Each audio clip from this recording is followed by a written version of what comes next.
After having a few days to calm down and try to analyze what exactly happened in that Bengals loss. What the heck happened last week? How do we lose that game? Is it Trevor's fault? Is it Cohen's fault? Is it BTJ's fault? Where the heck is Travis Hunter? Is he a bust? What is happening? Alright guys, let's calm down. We got a big game coming up this week against the Texans, in my opinion the biggest game of the year. And I will get to that in a upcoming video on the Texans in my week 3 preview, but I feel like this game was so weird, it kind of deserved its own little deep dive episode. So that's why today I'm going to be going through this Bengals loss one more time and kind of put everything out on the table. Let's go over the positives, the negatives, and let's touch on some really big stories coming out of this game and kind of analyze and put down some of the drama that's come out after this loss to the Bengals. Let's get started.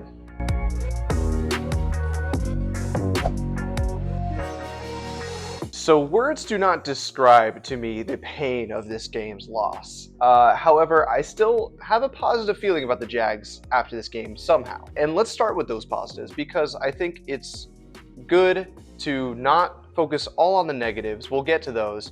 But I still really like how the Jags looked, and even after such a weird game where we did end up losing, I still end up feeling good about the Jags moving forward. One of those positives is the playmakers that the Jaguars have on this team. Maybe not the ones that we expected so far. Obviously, BTJ and Travis Hunter, we thought they were going to be the big playmakers on this team. But really, it's the rest of the team that is pulling through when we need them most, not necessarily BTJ and Travis Hunter. Starting on the defense, I mean, those 3 interceptions were clutch interceptions from Eric Murray, from Dewey Wingard, and from Devin Lloyd that really gave us a huge chance to win. Especially that last one from Devin Lloyd. Almost all football games, almost any game in the NFL, you get a pick like that. The Dewey and the Devin Lloyd interceptions, they were athletic, game-changing plays that were diagnosed, read, and then make a good play on the ball. We didn't see that last year.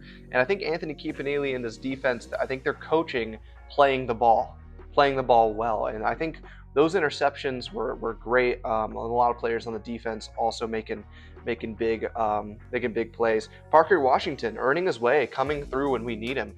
Really the most reliable receiver throughout the entire day against the Bengals in week 2. I mean, with BTJ's struggles, Dyami Brown dropping a easy touchdown pass, Parker Washington and Travis Hunter being kind of nowhere to be found. Parker Washington really came through, and I honestly think he's earned a more of a spot in either in the starting lineup or rotation or rotated in more. I think he needs to get on the field. I think he's becoming a very reliable receiver. And that big camp and the big offseason that he had has really translated well into the season so far. Travis Etienne and Bashal Tutin keep stacking big games. I think that I love our running backs, and they just keep making big plays and running the rock. Etienne just runs hard, and Bashal Tutin just keeps making plays, keeps pushing piles, makes people miss, gets in the end zone. That's stuff I love to see from our running backs. And also interior defensive line actually stepped up, made some plays. Eric Armstead actually had a sack. That's good. It's nice to see him making some plays. Mason Smith was active and he impacted, helping to stop the run. I think the Bengals only rushed for 48 yards in the whole game. Chase Brown, you hold him to under 3 yards a carry. You can't ask much more from that, from him. I love our linebackers' playmaking ability. Obviously, it's not all good. It's a little boom or bust, but they are making plays and setting up the offense with a chance to win the game. And that's all you can really ask for sometimes. Other things I really like, Liam Cohen, play calling, and the run game still looking fresh and dominant and dynamic. The Jags offense marched down the field the entire game. They were only really stopped by themselves, if you think about it. The only thing stopping the Jaguars offense was the Jaguars offense, with the turnovers or with the turnovers on downs or just a few bonehead mistakes that we just can't have. But, during the game, I was writing in my notes all game, Liam Cohen's in his bag. I love the misdirections on the screens. I love seeing offensive linemen and wide receivers and tight ends downfield blocking. I love seeing the line of scrimmage being pushed back 3 or 4 yards before the running back even has the ball. A lot of stuff like that. The way he's scheming up the blocking and getting these getting these playmakers in space is awesome, and he's giving every opportunity to our playmakers too. Maybe you'd like to see the ball being thrown Hunter's way a little more, or like to see something drawn up more for him. Cohen's drawing it up for BTJ. I don't know what to say. Trevor's throwing it to him, and Liam Cohen's drawing it up. So we'll get to BTJ later, but Liam Cohen's play calling and the physicality is still looking good. And also, the Jaguars were the better team on the field the whole day. Really, outside of three guys. Three guys on the Bengals made the difference for them. Obviously, their stars, Chase, Higgins, and Hendrickson. The Bengals stars showed up when Burrow went down. They stepped up, and meanwhile, the Jags stars, or who we hope will be stars, BTJ, Travis Hunter, were mostly quiet for most of the day. Besides Trevor, obviously, I think I have a lot to say on Trevor too, but I think he played pretty well. He's obviously going to get a lot of the attention, and because of some of the storylines we'll talk about later. But besides him, I think the Jag stars were just a little quiet. But I was still really encouraged by just kind of the look of the Jags, and I'm just really confident moving forward that they can just kind of compete with any team. I feel like last year this is a game where I feel like the Jags would have imploded and lost by maybe 20. Before I saw them play, I look at the games later on in the schedule, like San Francisco away, and I'm thinking, no way.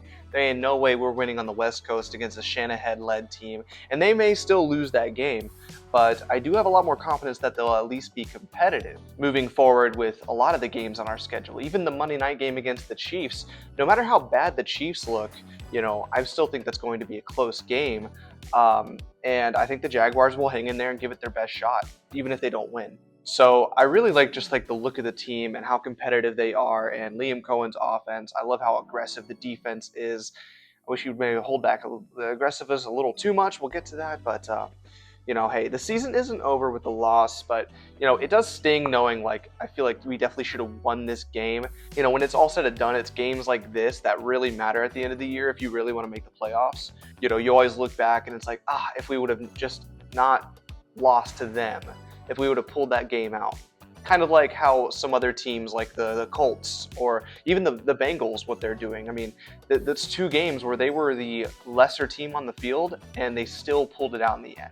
That's a sign of a mature team, of a good team that's doing well. Now, I don't think the Bengals are going to be, maybe really in the playoff race without Joe Burrow for 3 months, but at least they do know how to win games, and especially now early on. So that's kind of my positives from this game. I'm sure there are some more that I'll get to soon, but I really want to get into my long list of what happened, what went wrong, how did the Jaguars lose this game?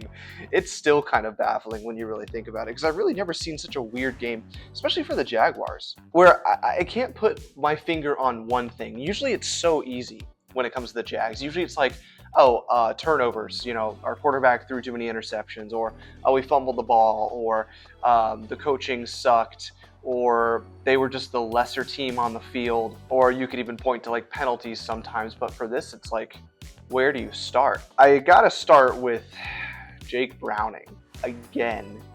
This guy, I never want to see Jake Browning again play against the Jags. Please.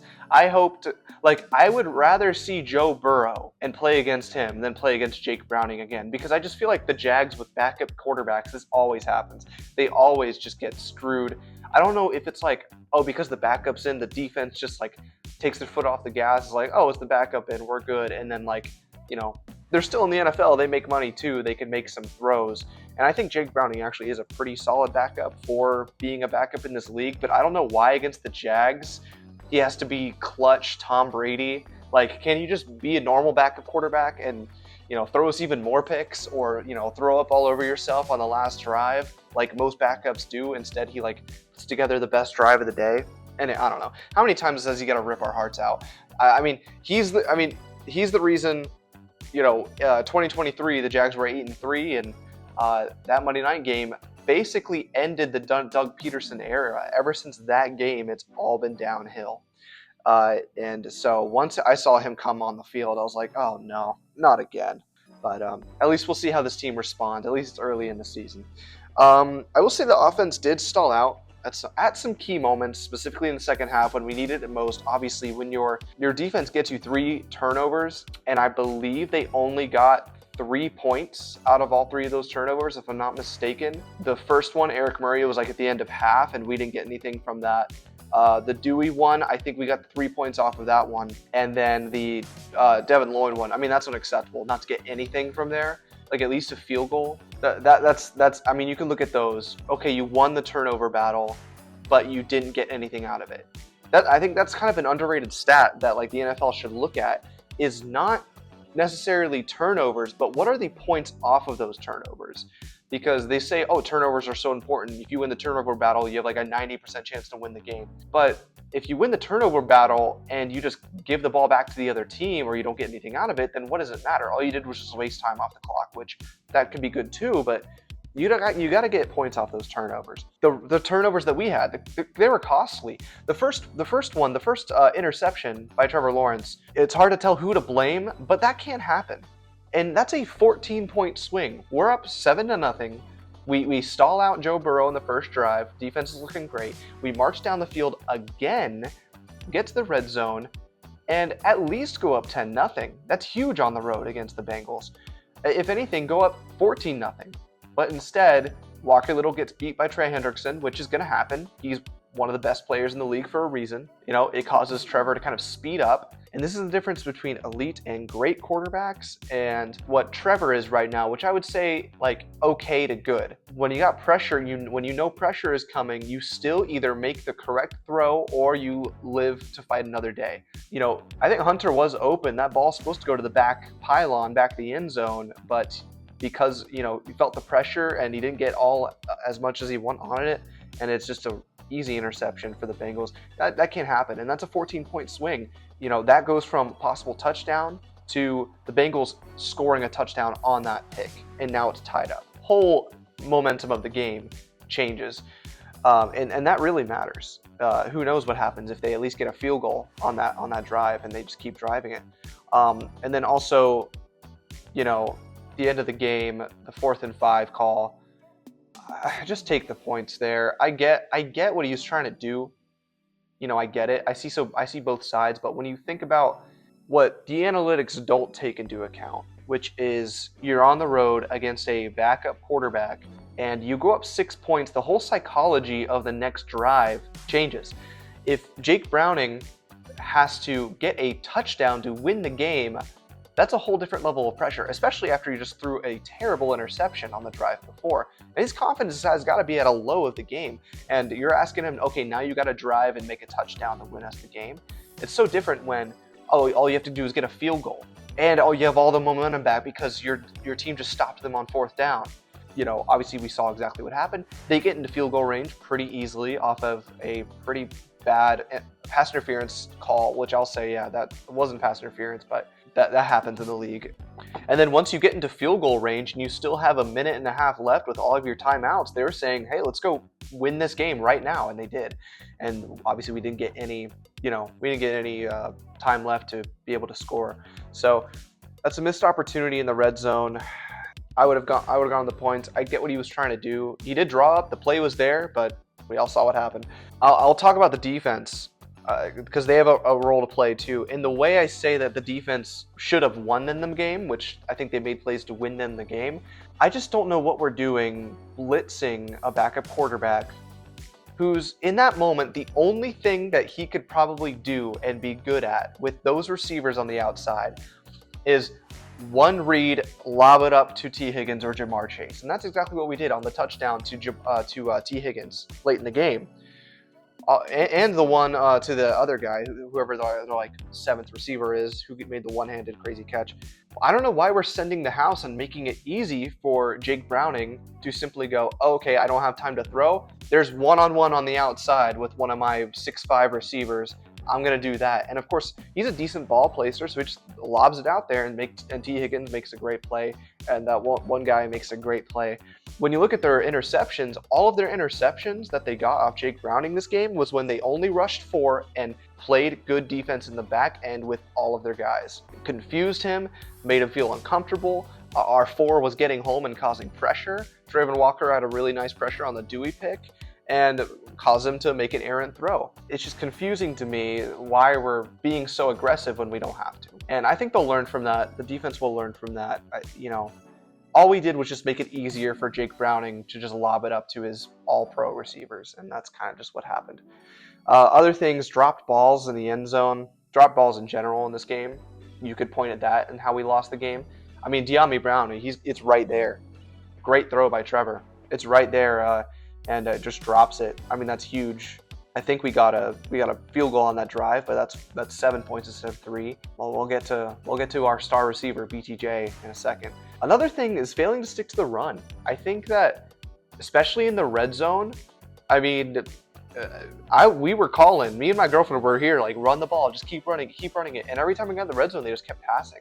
Now, it did work a little bit. I mean, Trevor got 3 passing touchdowns on the day, but especially late in the game, they're on the 10, 11 yard line. I want to see them. I mean, they were running the ball all day. They only had 1 minus run the whole day. Of course, it happened in the red zone on the last drive. I would have loved to see more of that. And against the Texans this week, I'd love to see them kind of tote the rock a lot more, because ETN and Tootin and Allen are both doing well, and our offensive line is blocking awesome. So I definitely want to see more of that. Again, on the 4th and 5, this one stuck out to me because in the press conference he says, 100%, that's all go all day, every day, twice on Sunday, 4th and 5 on the 5-yard line. But what about 4th and 2 from the 40-yard line? That confused me because it was 3rd and 2 and we threw a deep pass, and I thought, okay, I think that means we're going to go for it on 4th down. But instead they brought the punting unit out. Not only that, you got a kicker that can make it from possibly 70, maybe not consistently, but at least he can do it. Why not at least either go for it on 4th down there? It's only 2 yards. You could run the ball. You can have so many options available up to you. Or kick it and get a field goal out of it instead of punt it away. But so you don't do that. But then on 4th and 5 at the 5-yard line, go up 6 points on the road against a backup QB. That's a 100% go? I just don't get it. Now, Cohen was right in a sense. He drew up the play. The play was there. Most likely would have been a 1st down if he catches the ball, but he doesn't. I don't understand why he didn't go for it on 4th and 2 at the 40, and he did go for it on 4th and 5 at the 5. Just so weird to me. And then just so many penalties. The illegal shift, what's going up with that? I wish they would explain it more in the broadcast. I understand it's like receivers maybe not be set in time before, or 2 people shifting at the same time. So I understand that can happen, but penalties continue to bite us in the butt. Another thing is the special teams kind of, we could point the finger at that a lot. I noticed over and over the Jags constantly starting at the 20 or the 25. While the Bengals, almost every possession they got was starting at the 40.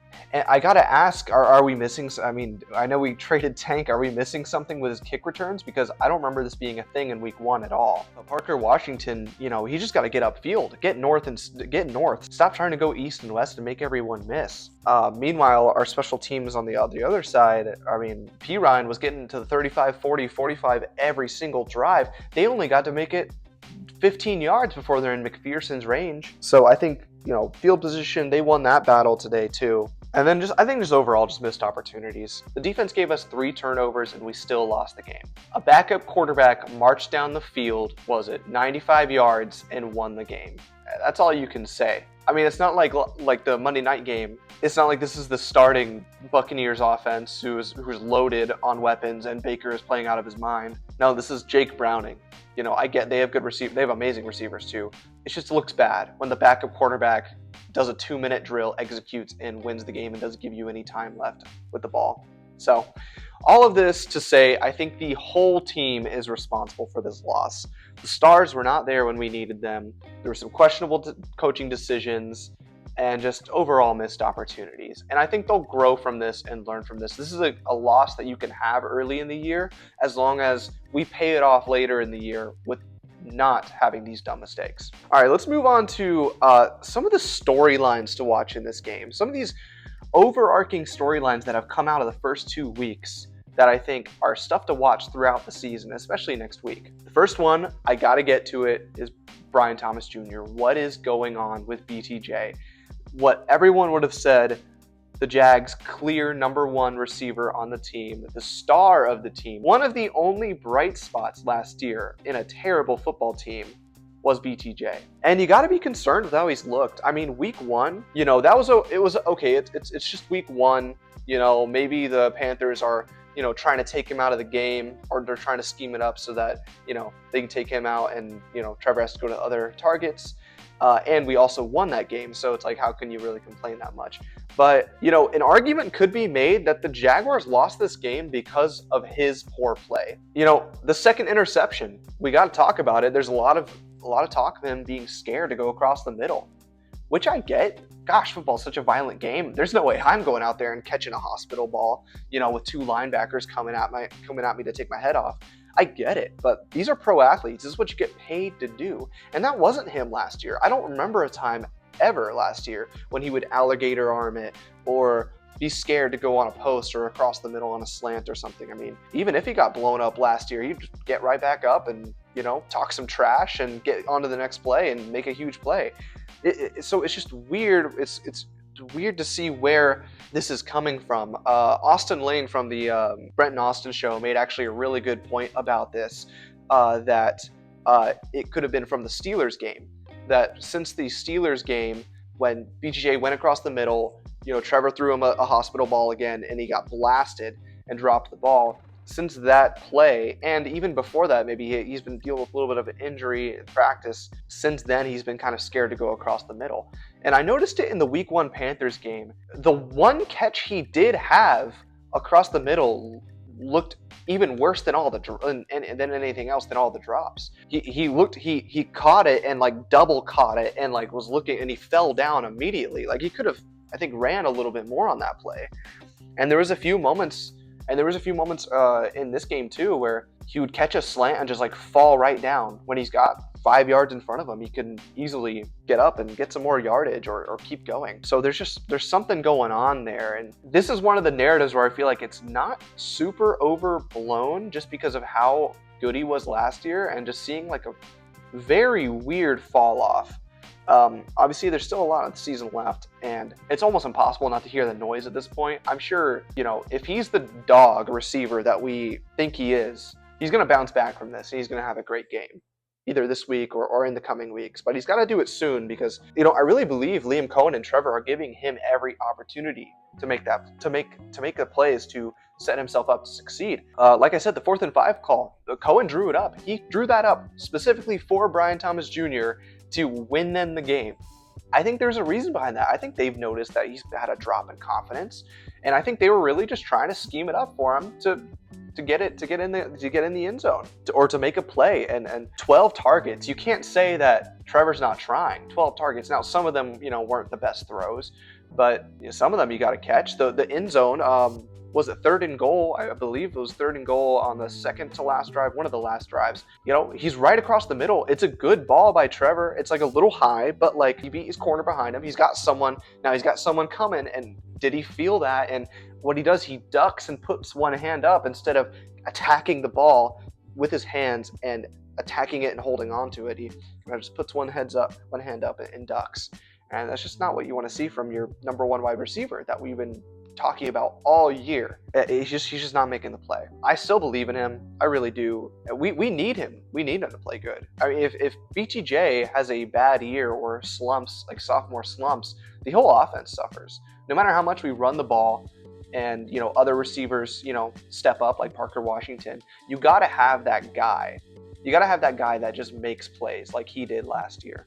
And, until maybe Travis Hunter becomes that guy, or if someone else comes up on the scene and takes that mantle, he's that guy, and we got to get him involved. And if we want to make a run this year, we need to figure this out. The interception, it's kind of hard to say because you don't exactly know what the rule on that was. Was BTJ, did he sense the pressure and Trevor's supposed to sense that too, and he's supposed to stop right before that and he's supposed to throw it there? Or is he supposed to keep going and Trevor placed it right there? Either way, whether it's a miscommunication or he was scared to go across the middle to get crushed, it ended up on an interception, a tipped ball interception, and I think it's on him for not attacking the ball and getting it. And the 4th and 5 drop, that's inexcusable. The game's on the line. You gotta catch that. I don't agree with the call, but Cohen drew it up. He was open. Trevor gave him a good ball. You catch it and you get upfield and get that extra yard and we win the game. So this is gonna be a story until he figures it out. Like, this isn't leaving. Even if the Jaguars win week 3 against the Texans, if Brian Thomas Jr. doesn't have, at least 4 or 5 catches, at least 50 yards and a touchdown or something, like, it's going to be a story moving forward until it's not. Okay, I got to get to some other stories too. The Trevor Lawrence and Liam Cohen relationship, is it severed? Do they hate each other? Everyone's been talking about this. In my opinion, this is just a total non-story. They even addressed it after the game, where Cohen was just like, "Yeah, I just get mad sometimes," and Trevor is just kind of like that guy who's just always like kind of even keel. That's kind of who they are. Now, I'm not really a huge fan of Cohen kind of showing Trevor up in that moment. Like, you should hold your quarterback accountable, don't get me wrong, but it's not like he airmailed Dyami Brown by 3 yards. Like, people are acting like, oh, Trevor's finally being held accountable. He's been doing stuff like this forever. Yeah, he's had some bad plays, but on the interception, I didn't see Cohen yelling and screaming at him. You could yell and scream at Trevor for that one. I was at the TV.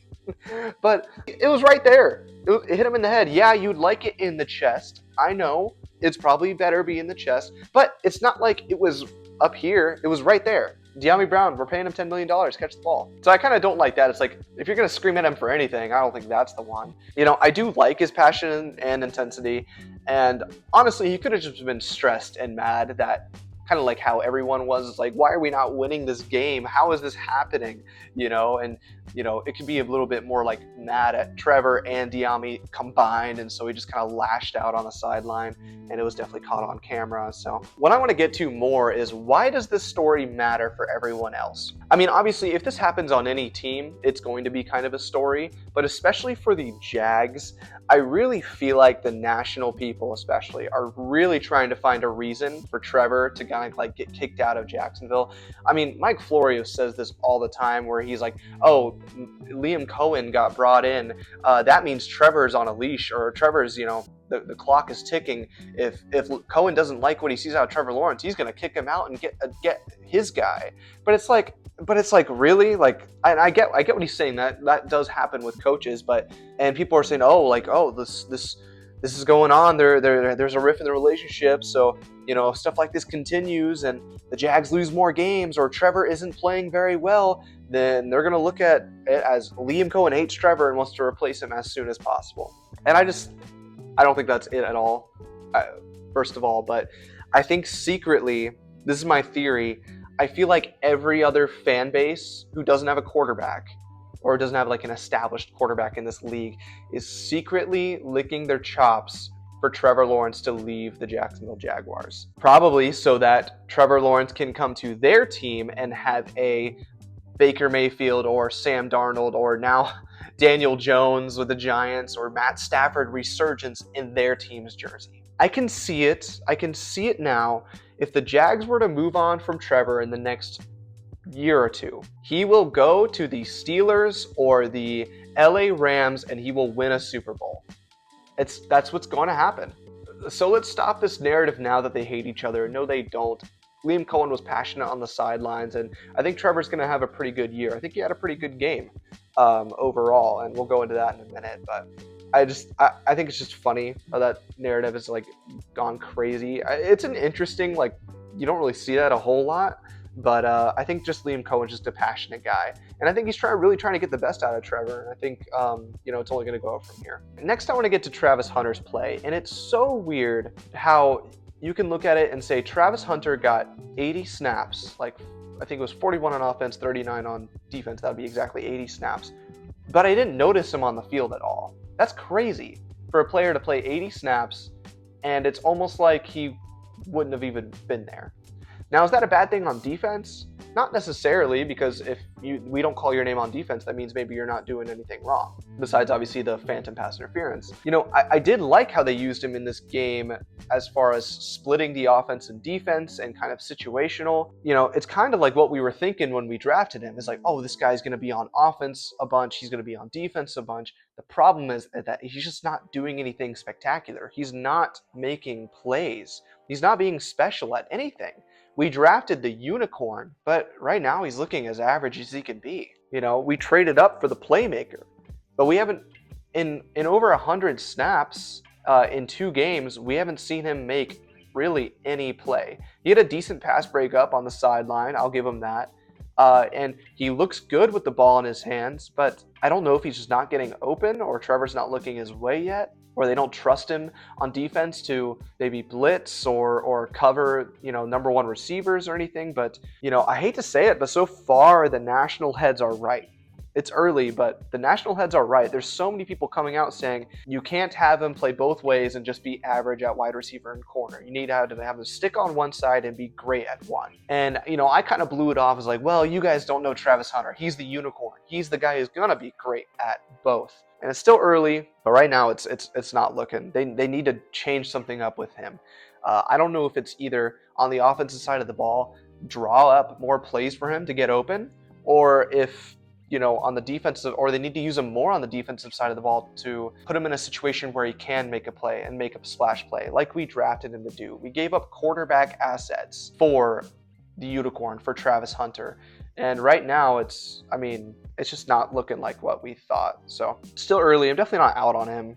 He's not a bust or anything. It's just, I think it'll take some more time to adjust than we thought, and maybe more time for him to find out and the team to find out where exactly he fits better on offense and defense. So I like to see more of what that's going to be like later.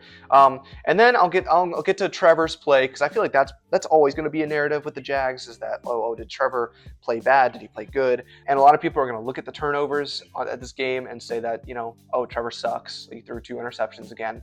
But honestly, I really think he played pretty good, and really some of the most comfortable and competitive that I've seen him. Last week and this week. I know last week didn't look good stats-wise, but besides a few throws, I thought he did everything you could ask him to do. This game was, I think he did the same. He kept us in the game. He had some great third down throws across the field that kept us in the game and, led some scoring drives, and really should have had 4 touchdowns with the Dyami Brown drop in the end zone. If you think about this, if we catch 2 passes, if the receivers catch 2 passes, which were good balls from Trevor, the Dyami Brown touchdown and the BTJ tip interception, if they catch both of those passes, Trevor Lawrence has over 300 yards, 4 touchdowns, 1 interception, and we're looking at it as one of Trevor's best games he's had in a very long time. However, it will all kind of be outshined by the 2 horrible plays that he had. The interception in the end zone, I already went over that. That's inexcusable. That can't happen. If you want to be a great QB one day, you got to get points there. You got to either eat it or you make it even better throw, or you feel the pressure, you look to the right, something like that, or you take off and run. A lot of quarterbacks are doing that nowadays, just taking off and running, and you don't see a lot of that from Trevor, at least last week. I know we're the meme of the throwing beyond the line of scrimmage.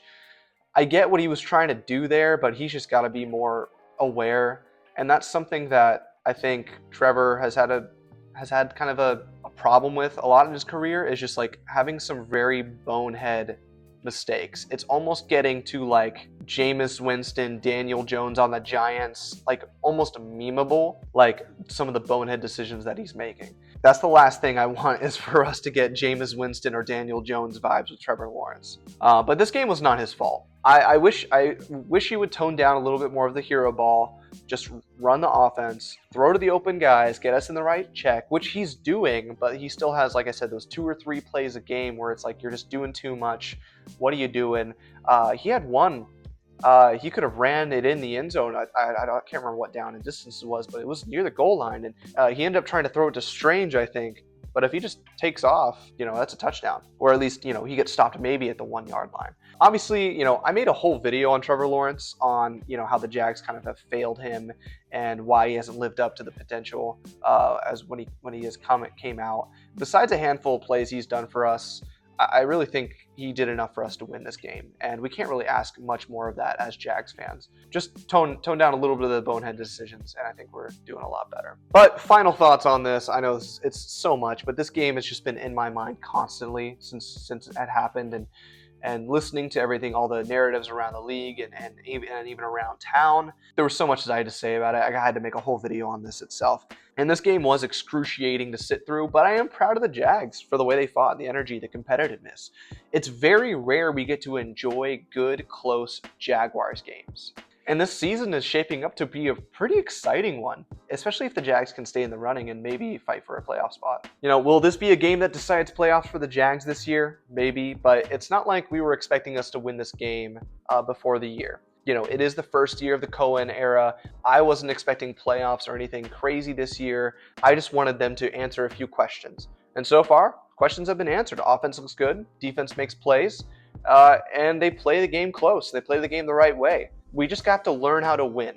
The Bengals are a team that has learned how to win. They took their lumps. Now they're at a spot where even with the backup quarterback, the culture's set enough to where they can pull out that win. And the Jaguars aren't there yet. We just got to make a few more plays. Final thought is this. I just hope I never see Jake Browning play against the Jaguars ever again. I'm going to be making my Week 3 video, or my Week 3 Jags versus Texans video. That's a huge game. So hyped for that one. Especially since the Texans dropped to 0-2. We have an opportunity to bury the Texans this week. That would be amazing.